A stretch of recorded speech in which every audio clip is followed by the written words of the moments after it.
drive belts transmit power from a powered pulley out to the accessories. Now, there are two layouts of belts that you're going to see. We've got this one, the classic layout. We have multiple belts driving different accessories like the alternator and the power steering pump.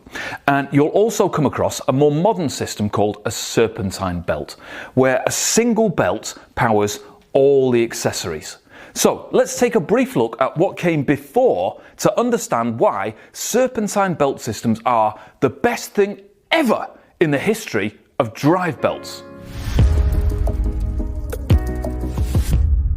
Drive belts have been around for thousands of years. The very first drive belts were flat. They were made from fabric or leather, but their grip was limited and they had a tendency to wander off the pulleys, and strong belts had to be very wide.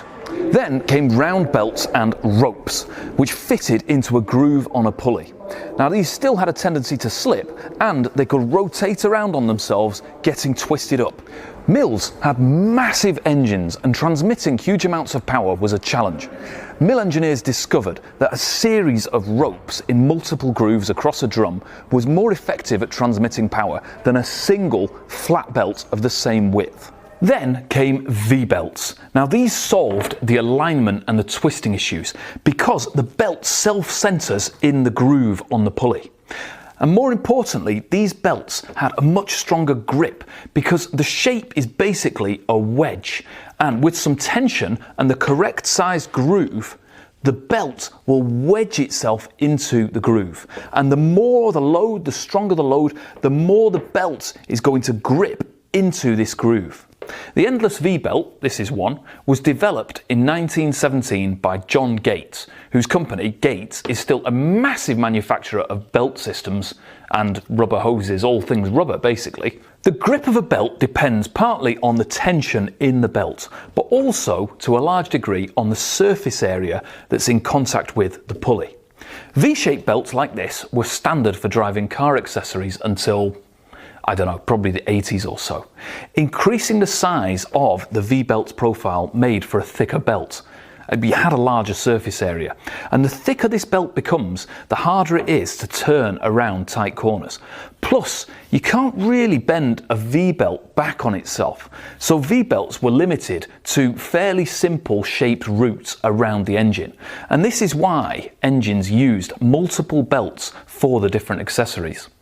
Now, the successor to the V-belt is the multi-groove belt or the polygroove belt. Some people call it a ribbed belt, and it's basically been the universal way of driving accessories since the 80s. What you can immediately see is this ribbed belt is much thinner than a V-belt, but it maintains the same surface area. If we turn this inside out, we can see that the polygroove belt is made up of lots of little V profiles, in this case 4, side by side. And this way it has the advantages of being self-centering and the wedging action of a V-belt. And the surface area is made up of all these little V profiles added together. And the surface area gripping the pulley is going to be the same as a big V-belt. But this ribbed belt doesn't need to be as thick as this one. And since it's thinner, it can make much tighter turns around the engine bay. This design enabled manufacturers to run the belt in a much more convoluted route and to power more accessories. And because the back of the belt is flat, it can be rerouted around with idler pulleys, and it can even drive light accessories using the back of the belt. This sort of belt system is known as a serpentine belt because it's like a snake or a serpent, and it snakes its way around the engine. There are two types of belt on this engine. Let's just take a second to note the difference between a drive belt and a timing belt. Now, the drive belt has ribs that run lengthwise and it transmits power, but we don't care about keeping these accessories in sync with each other. This is known as an asynchronous drive system because the timing just isn't important.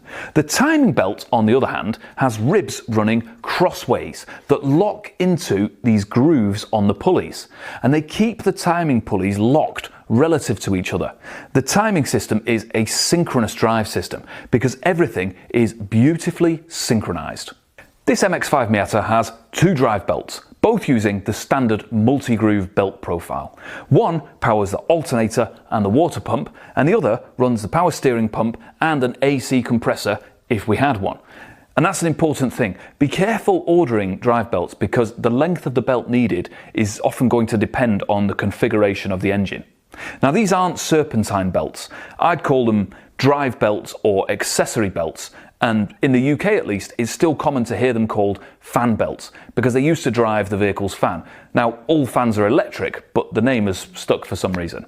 Now, a serpentine belt is a kind of drive belt where a single belt drives all the accessories in a convoluted route, and the successor to this Miata engine uses a serpentine belt. They're much more common nowadays.